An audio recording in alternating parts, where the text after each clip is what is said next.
यह एक सामर्थ्यवान मनुष्य को भी अपने विनाश की तरफ अग्रसर करती है।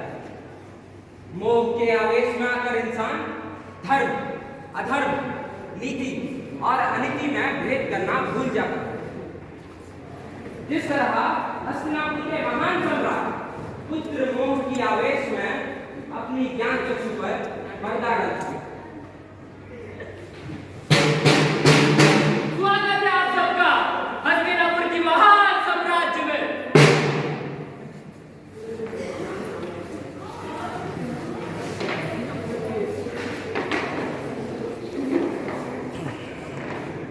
महाराज, अब समय आ चुका है कि हस्तिनापुर को उसका अगला उत्तराधिकारी मिले। मेरा और सभी प्रजागणों का यही मानना है कि पांडव से युधिष्ठिर ही इस पद के लिए योग्य है। अतएव उनका राज्याभिषेक किया जाए। महाराज जी ने तापश्री समस्त हस्तिनापुर का यही मानना है, तो यही सही। पिताश्री, मेरे साथ ये अन्याय क्यों? मेरे होते हुए आपने उस पांडुपुत्र युधिष्ठिर को युवराज कैसे घोषित किया? ये क्या कह रहे हो पुत्र? वो तुम्हारा ज्येष्ठ है। उसका सिंहासन पर प्रथम अधिकार है। मेरी प्यारी बहन, परंतु नियम तो यही कहता है कि राजा का पुत्र ही राजा होता है। किंतु सिंहासन के असली राजा तो महाराज पांडु थे। वो तो महामहिम भीष्म और उस दूर विदुर की एक चाल थी, परंतु यह अन्याय मैं अपने भांजे दुर्योधन के साथ नहीं होने दूंगा। मेरा बच्चा दुर्योधन ही सिंहासन का असली उत्तराधिकारी है। हाँ, परंतु मैंने तो आज ही युधिष्ठिर को अपना युवराज घोषित कर दिया। पिताश्री, अगर मैं युवराज ना बन सका तो मैं अपना देश क्या दूंगा? नहीं, इसकी कोई आवश्यकता नहीं है। हम करते हैं कुछ श्रवण। देर अंतराल पांडवों को खानप्रस्थ मिला और अपने सामर्थ्य से एक दिव्य और भव्य राज्य बनाया, जो इंद्रप्रस्थ के नाम से जाना गया। फिर आया न्योता इंद्रप्रस्थ से हस्तिनापुर को।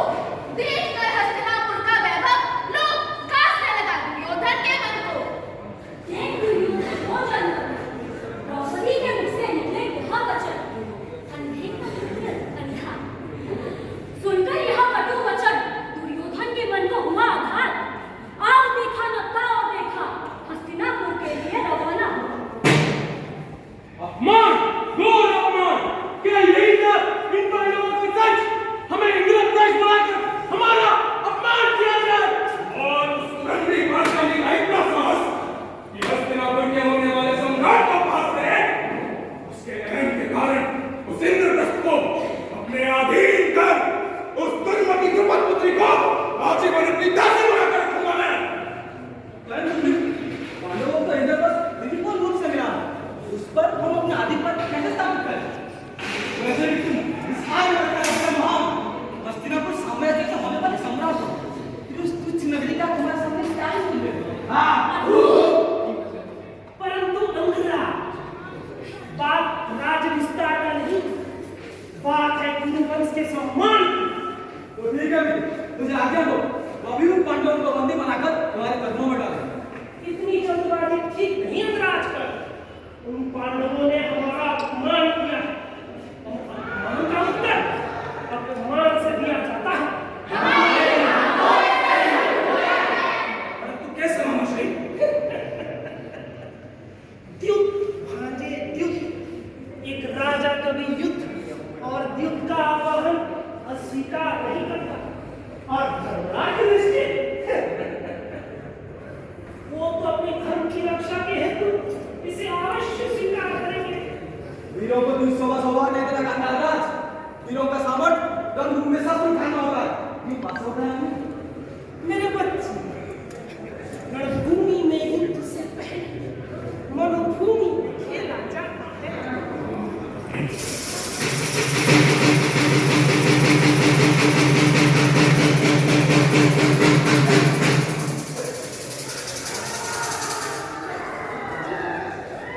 बताओ भांजे, कितना चाहिए?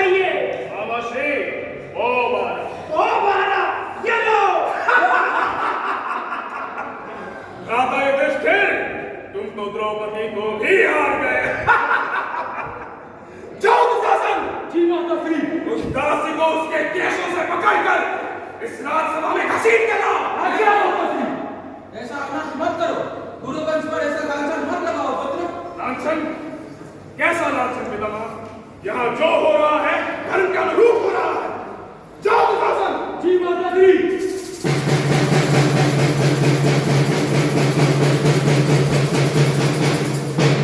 चल जाती युवराज दुर्योधन बुला रहे हैं। औरत कभी मुझे छूने की कोशिश भी की तो मेरे क्रोध की अग्नि से तेरा विनाश कर दूंगी। अच्छा जरा हम भी तो देखे तुम्हारी क्रोध की अग्नि।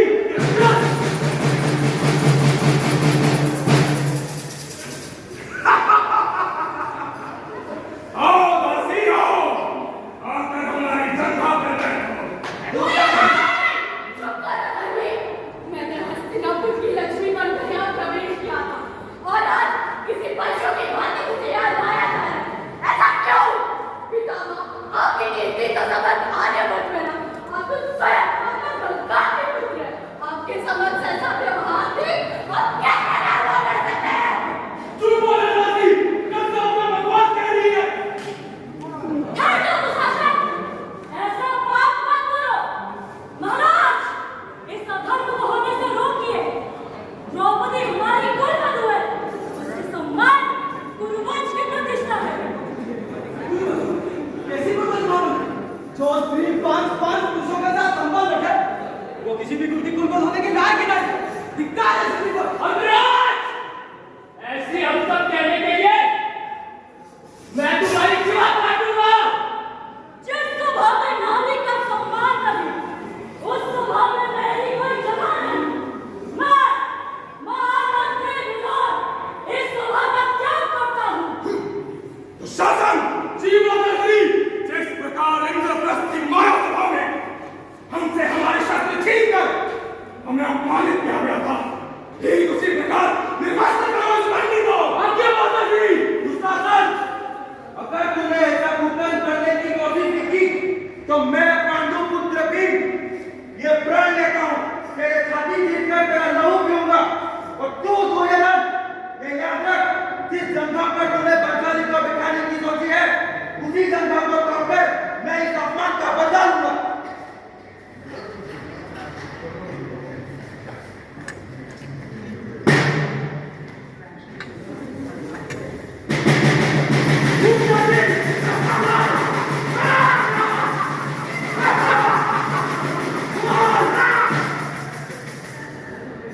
भगवान श्री कृष्ण ने इस अनहोनी को तो होने से रोक लिया, परंतु ये समय बना भीषण विध्वंस महाभारत युद्ध का आरंभ। अन्याय और अधर्म से परे इन कुरुवंशियों को मैं श्राप देती। दुर्योधन की इस अधर्म के ज्वाला में सबका विनाश होगा। लेकिन जाकर मैं अपने खुले केशों को बांधूंगी।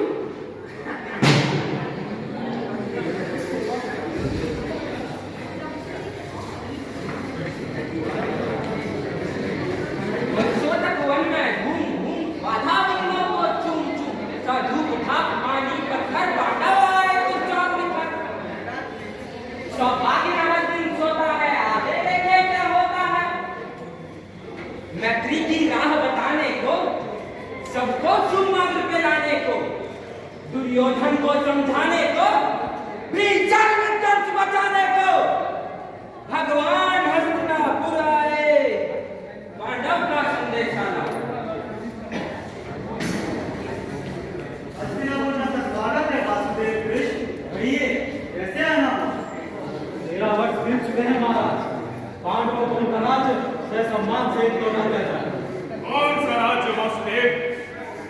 पांडवों ने अपने शर्त के मुताबिक कभी हस्तिनापुर के अनुसार अपना अज्ञातवास पूरा ही नहीं किया।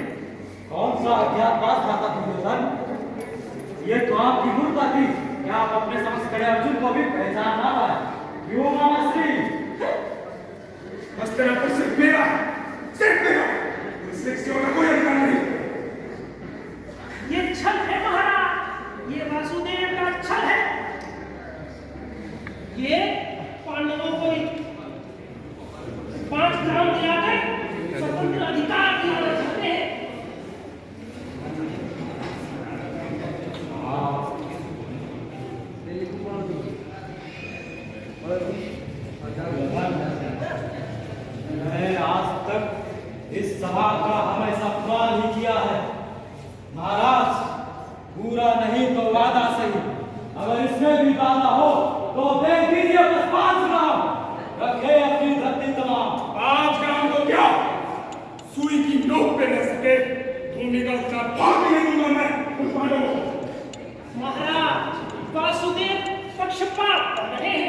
अगर पांडवों को स्वतंत्र अधिकार मिल गया तो अवश्य ही वो द्वंद्व का आवाहन दे सकते हैं। माता दुर्योधन, अपने अहंकार में इतने जलते न बोलो कि अपने आने वाले विनाश को देख न सको। तुम हस्तिनापुर के होने वाले सम्राट को चुनौती दे रहे हो वसुदेव।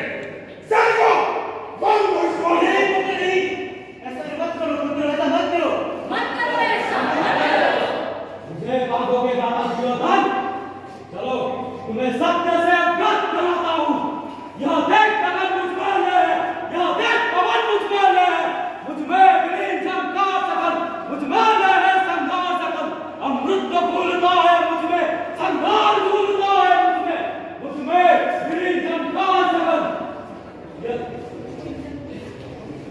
अंबर में कुंडल जाल देख, पद के नीचे पाताल देख, मुट्ठी में तीनों काल देख, रस स्वरूप विकराल देख, सब जन्म मुझे से पाते हैं, फिर लौट मुझे में आते हैं।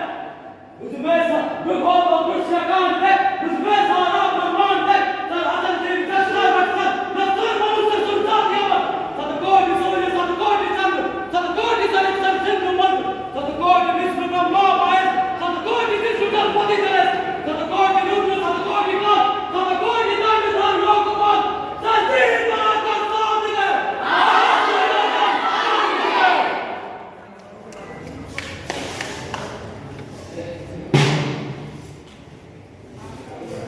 हे माधव, क्या इस युग को हम किसी प्रकार टाल नहीं सकते? मेरा अंग अंग कांप रहा है माधव, मेरा गांडीव मेरे हाथों से फिसला जा रहा है माधव।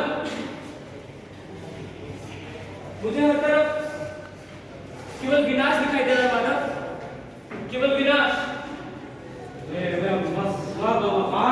मैं सत्य का पद्य दे, ये नपुंसकता तुम्हें शोभा नहीं देती पार्थ, युद्ध करना तुम्हारा कर्तव्य है। और ये मत भूलो पार्थ, इस आग के विध्वंस से कल के धर्म की स्थापना होगी, इसलिए अपना शस्त्र उठाओ पार्थ और युद्ध करो। ऐसे शस्त्र उठाओ माधव जिनकी सेवा करना जीवन का परम सौभाग्य माना गया है, उनके सामने शस्त्र उठाने का साहस नहीं है मेरा दरवाजा। अगर उनका वध करके मुझे स्वर्ग का राज्य भी प्राप्त हो जाएगा तो सब कुछ व्यर्थ है माधव। पार्थ, ये धर्म युद्ध है, यहाँ धर्म और अधर्म है, ना कोई अपना ना कोई परा है। और स्मरण रहे पार्थ, उन्होंने स्वयं ही अपने पक्ष का चयन किया है, इसलिए मोह का त्याग करो पार्थ और समग्र संसार के नाम का विचार करो। शस्त्र उठाओ पार्थ और नरसंहार करो। आगे बढ़!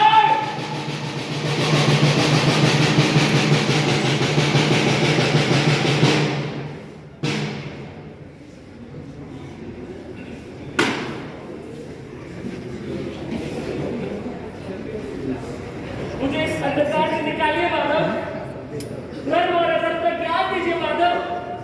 तो सुनो पार्थ, यदा यदा हि धर्मस्य ग्लानिर्भवति